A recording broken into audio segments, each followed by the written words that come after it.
Hello students, welcome back to our channel easy way to study. बच्चों, आज हम आपके लिए लेकर आए हैं डायरेक्टरेट ऑफ एजुकेशन द्वारा जारी की गई वर्कशीट नंबर 54 जो क्लास 6 to 8 के लिए है।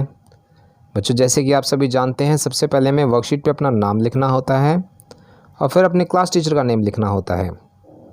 उसके बाद हम स्टार्ट करेंगे अपनी वर्कशीट। वर्कशीट स्टार्ट करने से पहले बच्चों, अगर आप हमारे चैनल पर नए हैं और अभी तक हमारे चैनल को सब्सक्राइब नहीं किया है तो ऐसी ही नई नई वीडियोस को देखते रहने के लिए हमारे चैनल को सब्सक्राइब करना ना भूलें और साथ ही बेल आइकन बटन ज़रूर दबाएं, जिससे हमारी कोई भी नई वीडियो आते ही आपको तुरंत नोटिफिकेशन मिल जाए। तो चलिए देखते हैं अपनी वर्कशीट। बच्चों, हमारी वर्कशीट कहती है, Bengaluru based Rishita Sharma started her journey of zero waste lifestyle 6 years ago। Rishita Sharma, जो कि बेंगलोर की रहने वाली हैं, उन्होंने 6 साल पहले अपना ज़ीरो वेस्ट लाइफस्टाइल स्टार्ट किया। बच्चों, ज़ीरो वेस्ट लाइफस्टाइल क्या होता है? ज़ीरो वेस्ट लाइफस्टाइल बच्चों वो होता है जहां आप कम से कम नेचुरल चीज़ों का प्रयोग करते हैं और कम से कम वेस्ट जनरेट करते हैं। She learned about the problem of water pollution due to immersion of Ganpati idols made from plaster of Paris. बच्चों, जैसे कि आपने पिछली वर्कशीट्स में देखा था, अगर कोई प्लास्टर ऑफ पेरिस से बनी मूर्ति हम नदी में विसर्जित करते हैं तो उसे डिकम्पोज होने में काफ़ी ज़्यादा टाइम लगता है।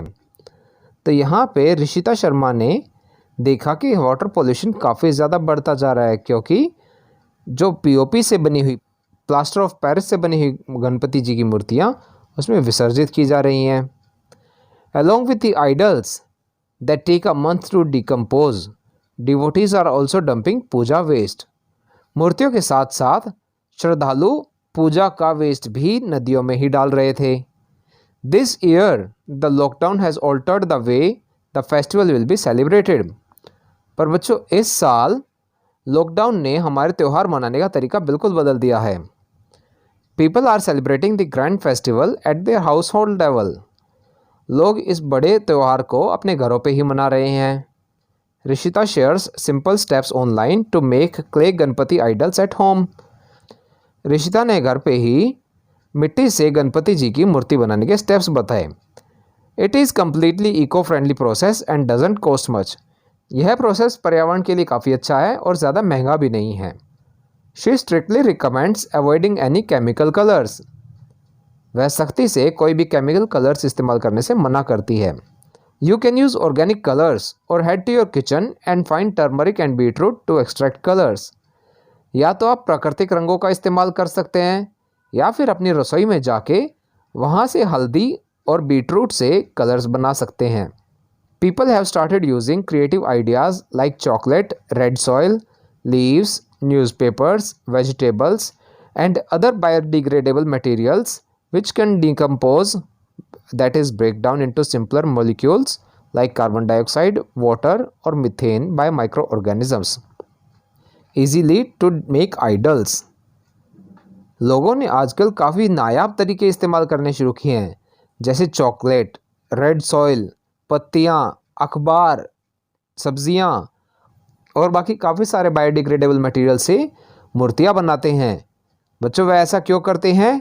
क्योंकि यह सब चीज़ें आसानी से डिकम्पोज हो जाती हैं, आसानी से गल जाती हैं और यह गलने के बाद हमारे कुछ सिंपल चीज़ें ही छोड़ती हैं, जैसे कि कार्बन डाइऑक्साइड, वाटर यानी कि पानी और मीथेन गैस। यह सब बच्चों हमारे एनवायरनमेंट में ईजिली घुल मिल जाते हैं और कोई पोल्यूशन नहीं फैलाते।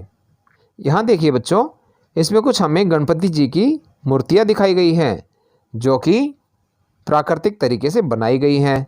जैसे यहाँ पे बच्चों आप देखेंगे तो गणपति जी की मूर्ति पत्तियों से बनाई गई है। वहीं दूसरी पिक्चर में आप देखेंगे तो यहाँ फलों से गणपति जी की मूर्ति बनाई गई है और तीसरी पिक्चर में न्यूज़पेपर का यूज़ किया गया है। चलिए आगे चलते हैं। इसके बाद बच्चों आते हैं हमारे क्वेश्चन आंसर सेक्शन। तो बच्चों, यहाँ पे हमें 3 क्वेश्चंस दिए गए हैं जिनके हमें जवाब देने हैं। तो चलिए देखते हैं इसका first question. What are the creative ideas used by people to make idols nowadays? Why do you think they are using these materials? आजकल लोगों द्वारा मूर्ति बनाने के लिए क्या क्या अनोखे तरीके इस्तेमाल किए जा रहे हैं और आपके अनुसार वह इन सामानों का किस लिए इस्तेमाल करते हैं? तो बच्चों इस क्वेश्चन का आंसर हम अपनी वर्कशीट के अकॉर्डिंग लिखेंगे। आप इसका आंसर लिख सकते हैं, people are using creative ideas like using chocolate, red soil, leaves, newspapers, vegetable and other biodegradable material to make idols. और इस क्वेश्चन का सेकंड पार्ट यानी कि ये लोग यही मटेरियल क्यों यूज़ करते हैं हमारे अकॉर्डिंग, उसके लिए आप लिख सकते हैं, they are using these materials as these materials break down और decompose into simpler molecules and do not pollute our environment. तो बच्चों ये था हमारे फर्स्ट क्वेश्चन का आंसर। चलिए चलते हैं अपने सेकंड क्वेश्चन पे। बच्चों हमारा सेकंड क्वेश्चन है, classify the following as biodegradable और non biodegradable which can not be broken down by micro organisms. यानी कि हमें कुछ आइटम्स दिए गए हैं, उन्हें बायोडिग्रेडेबल और नॉन बायोडिग्रेडेबल में क्लासीफाई करना है, डिफ्रेंशिएट करना है। बच्चों बायोडिग्रेडेबल चीज़ें वह होती हैं जो हमारे वातावरण में अपने आप ही डिकम्पोज यानी कि गल जाती हैं, और नॉन बायोडिग्रेडेबल चीज़ें वह होती हैं जो हमारे वातावरण में अपने आप से नहीं गलती। तो इस क्वेश्चन में हमें 4 चीज़ें दी गई हैं जिन्हें हमें डिफ्रेंशिएट करना है बायोडिग्रेडेबल एंड नॉन बायोडिग्रेडेबल में। पहला है प्लास्टिक, दूसरा है वेजिटेबल्स, तीसरा न्यूज़पेपर एंड चौथा है ग्लास। तो चलिए बच्चों इनको करते हैं डिफ्रेंशिएट। इस क्वेश्चन का आंसर लिखने के लिए बच्चों आप ऐसे बीच में लाइन डाल के एक तरफ बायोडिग्रेडेबल एंड एक तरफ नॉन बायोडिग्रेडेबल लिख सकते हैं और आइटम्स को क्लासीफाई करके इनके अंडर लिख सकते हैं। चलिए बच्चों देखते हैं अपने आइटम्स को और उन्हें डिफ्रेंशिएट करते हैं अलग अलग कैटेगरीज में। पहला आइटम हमारा प्लास्टिक। जैसा कि आप सभी को पता है प्लास्टिक अपने आप से नहीं गलता है, तो हम उसे डालेंगे नॉन बायोडिग्रेडेबल के अंडर कैटेगरी में। अगला आइटम है बच्चों हमारा वेजिटेबल्स। तो जैसे कि आप सभी को पता है वेजिटेबल्स अगर कुछ दिन के लिए भी बाहर रह जाएं तो वह गल जाते हैं, तो बच्चों वो आएगा बायोडिग्रेडेबल की कैटेगरी में। अगला आइटम है बच्चों हमारा न्यूज़पेपर। अगर बच्चों हम न्यूज़पेपर को भी कुछ दिन के लिए कूड़े में फेंक दें तो वह भी गल जाता है, तो वो आएगा हमारा बायोडिग्रेडेबल के अंडर। अगला आइटम है बच्चों हमारा ग्लास। जैसे कि आप सभी को पता है ग्लास चाहे कितने ही सालों तक रखा रहे वह टूट जाएगा, फूट जाएगा, परंतु अपने आप नहीं गलता, तो बच्चों उससे हम डालेंगे नॉन बायोडिग्रेडेबल मटेरियल्स में। यहाँ बच्चों हमारा क्वेश्चन 2 कंप्लीट होता है। चलिए चलते हैं क्वेश्चन 3 पे। बच्चों हमारा नेक्स्ट क्वेश्चन है, what are the different materials being dumped into rivers as puja waste? What do you think can be alternative way to dispose of this waste? यानी पूजा के साथ क्या क्या एक्स्ट्रा सामान नदियों में फेंका जाता है पूजा वेस्ट की तरह, और आपके हिसाब से और क्या तरीके हो सकते हैं इस सामान को डिस्पोज करने के लिए। तो बच्चों इस क्वेश्चन का आंसर कुछ इस टाइप से लिख सकते हैं, different materials like plastic bags, coconuts, oil from दियाज, extra cloths with idols etc are being dumped as puja waste into rivers। यानी अलग अलग सामान जैसे कि प्लास्टिक की थैलियाँ, नारियल, दियों से निकला हुआ तेल, मूर्तियों के साथ एक्स्ट्रा लाए गए कपड़े जो कि उनकी साफ़ सफाई के लिए लोग रखते हैं, इन सभी को नदियों में फेंक दिया जाता है पूजा होने के बाद एज ए वेस्ट मटेरियल।